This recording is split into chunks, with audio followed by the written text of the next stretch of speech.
ನಮಸ್ತೆ ಸ್ನೇಹಿತರೆ, ಎಲ್ಲರಿಗೂ ಕನ್ನಡ ಪ್ರಜಾ ಸಂಕಲ್ಪ ಚಾನಲ್ಗೆ ಸ್ವಾಗತ ಸುಸ್ವಾಗತ. ನಿನ್ನೆ ಮುಂಬೈನಲ್ಲಿ ನಡೆದಂತಹ BCCIನ ಸಭೆಯಲ್ಲಿ IPLನ ಬಗ್ಗೆ ಮಹತ್ವವಾದಂತಹ ತೀರ್ಮಾನಗಳನ್ನು ತೆಗೆದುಕೊಳ್ಳಲಾಗಿದೆ.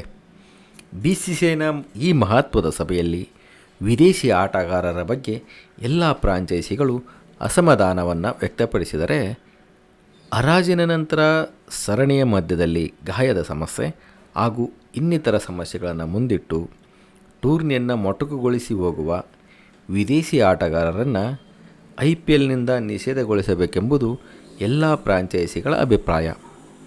ಈ ಅಭಿಪ್ರಾಯಕ್ಕೆ ಸನ್ರೈಸರ್ಸ್ ಹೈದರಾಬಾದ್ ತಂಡದ CEO ಕಾವ್ಯ ಮಾರನ್, KKR ತಂಡದ ಮಾಲೀಕ ಶಾರುಖ್ ಖಾನ್ ಬೆಂಬಲ ವ್ಯಕ್ತಪಡಿಸಿದ್ದಾರೆ. ಹಾಗೂ IPLನ ಪಂದ್ಯಗಳ ಗತಿಯನ್ನು ಬದಲಿಸುವಂತಹ ಇಂಪ್ಯಾಕ್ಟ್ ಪ್ಲೇಯರ್ ಪದ್ಧತಿಯ ಬಗ್ಗೆ ಸುದೀರ್ಘ ಸಮಯಗಳ ಕಾಲ ಚರ್ಚೆಯಾಯಿತು.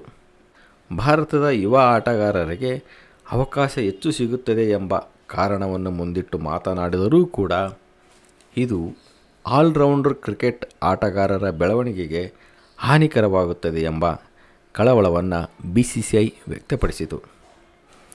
ಭಾರತ ಕ್ರಿಕೆಟ್ ತಂಡದ ಮಾಜಿ ಆಟಗಾರ ಹಾಗೂ ಭಾರತ ಕ್ರಿಕೆಟ್ ತಂಡದ ಕೋಚ್ ಆಗಿದ್ದಂತಹ ಅಂಶುಮಾನ್ ಗಾಯಕ್ವಾಡ್ ಅವರು ನಿಧನರಾಗಿದ್ದಾರೆ. ಇವರು 2 ವರ್ಷಗಳಿಂದ ಕ್ಯಾನ್ಸರ್ನಿಂದ ಬಳಲ್ತಾ ಇದ್ದರು. ಇವರು ಭಾರತ ತಂಡದ ಪರವಾಗಿ 40 ಟೆಸ್ಟ್ ಪಂದ್ಯಗಳು ಹಾಗೂ 15 ಏಕದಿನ ಪಂದ್ಯಗಳನ್ನು ಆಡಿದ್ದಾರೆ. ಇವರ ತಂದೆಯಾದ ದತ್ತಾ ಗಾಯಕ್ವಾಡ್ ಅವರು ಕೂಡ ಭಾರತ ಕ್ರಿಕೆಟ್ ತಂಡದ ಆಟಗಾರರಾಗಿದ್ದರು.